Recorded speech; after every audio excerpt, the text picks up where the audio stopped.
Hey guys, God bless. Welcome back to Twist and Shout. I just want to address a situation that's out there. Kirk Franklin and his son have a situation, and I just want to discuss it with you guys, get you guys 2 cents on it, because this is what I feared. There has been a lot of exposing in the Christian community.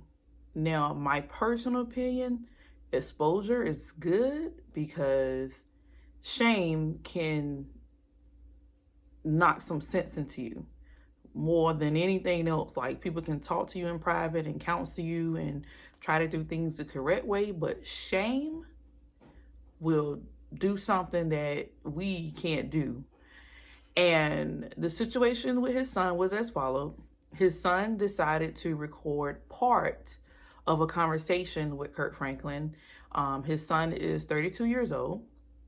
And according to Kirk Franklin, that the statement he released to CNN is that their relationship has been toxic and been disoriented for almost ever. Like, I guess they just bump heads. And as someone who also didn't have a so great relationship with my mother, I feel like I'm the right person to talk about this matter. First and foremost, I think it's very ignorant to present the situation as Christians don't curse, because that's not true. Now, you can say Christians shouldn't curse. That would be true, because that's not positive conversation. Me personally, I made up my mind a long time ago when I was newly saved that, you know what, it doesn't feel right, it doesn't sound right, and it probably wouldn't present itself correctly to the masses. Like someone, oh, she's a saved girl and she's cursing like a sailor. So that's something that God has had mercy and grace with me and has controlled that with me. And I'm not to say that I never ever say profanity words, because there has been moments and times where one may slip out, and that's the human part of me. However, my habit, no matter how angry or how upset I am towards individuals, I try my best to not use those words, because those words are intended to be ugly, nasty, negative, and corrupt. So I just don't say them, and I don't even think them. And it took a while to get to this point, because obviously if you grew up around it, which I didn't really grow up around it, but as a peer, that seems to be the cool thing, like people cursing and using profanity. But me personally, I don't think it's cool. I don't think it's cute at all from anybody. I would say that we're in a time where people want attention more than anything.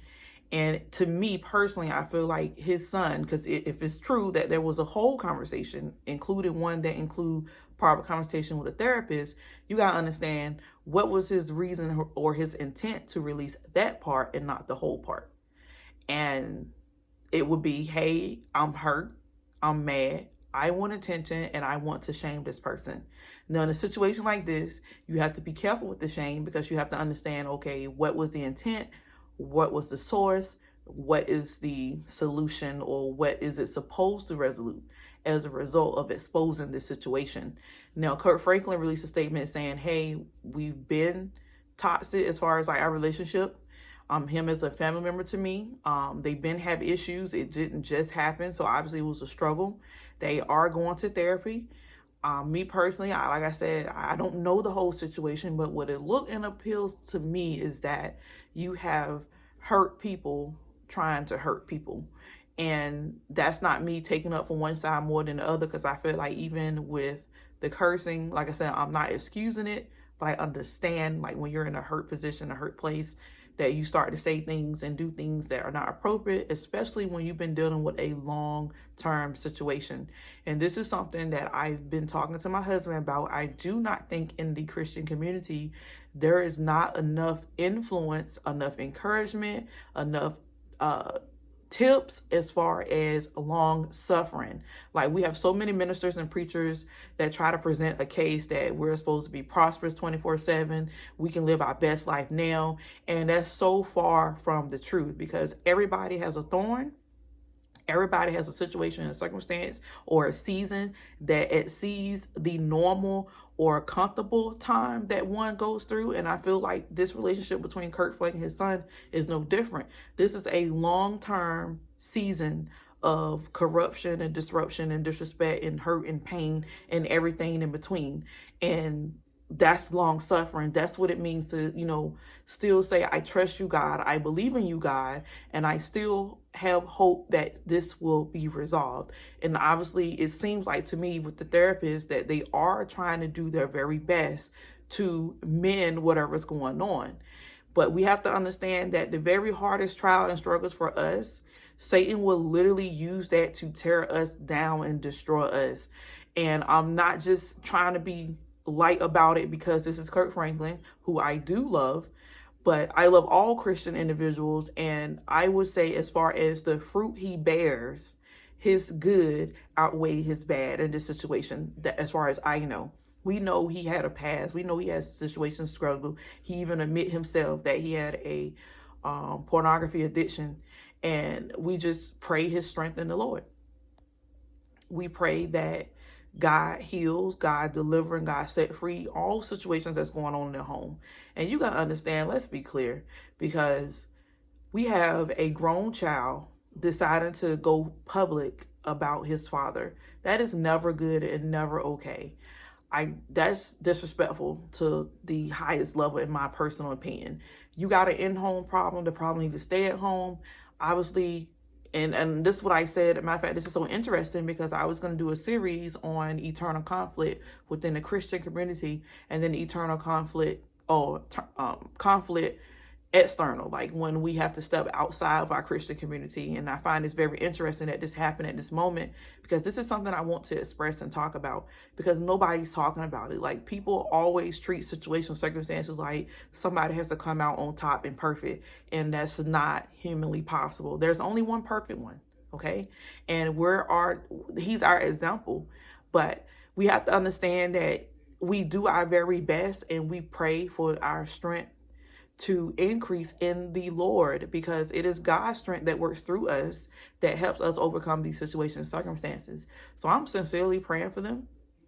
I don't, like I said, my intent is not to say the son is horrible or that Kirk Franklin's innocent. That's not my intent. But my intent is to fully say that, hey, there's a lack of tools in instructions for these type of situations, circumstances, especially in an African-American family or home. Like, we don't have the access to things to help us overcome conflict. Like, we have either one or two things. One where it's so toxic and so normalized that it's just like, that's him. He's the one with the anger problem. He's the one with the addiction. He's the one who's sorry and lazy. He's the one who's overprotective. Like, you just get labeled and then you move on. That's normal, and they make that a part of their identity.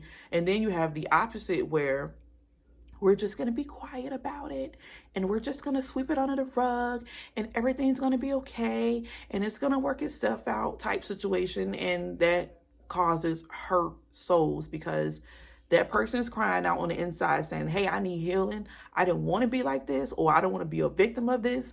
And you got that family who says, we're just going to hush about it. We're not going to talk about it. And that's not healthy either. So I'm trying to present my evidence or my case towards, this being a issue as a Christian family and an issue as an African-American family. And this is not to limit that this only happens to us, but we're more prone to this because we have less of a historical, healthy environment and structure to actually handle these tools or situations without tools, is what I'm saying.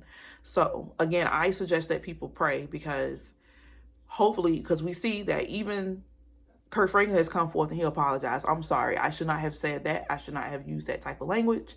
And I don't know what the son has said or done. I do know his other children has come forth and say, whoa, bro, like, you're not going to come out there like and make it seem like dad is a horrible person, because he's taking good care of us. He has spoiled us rotten.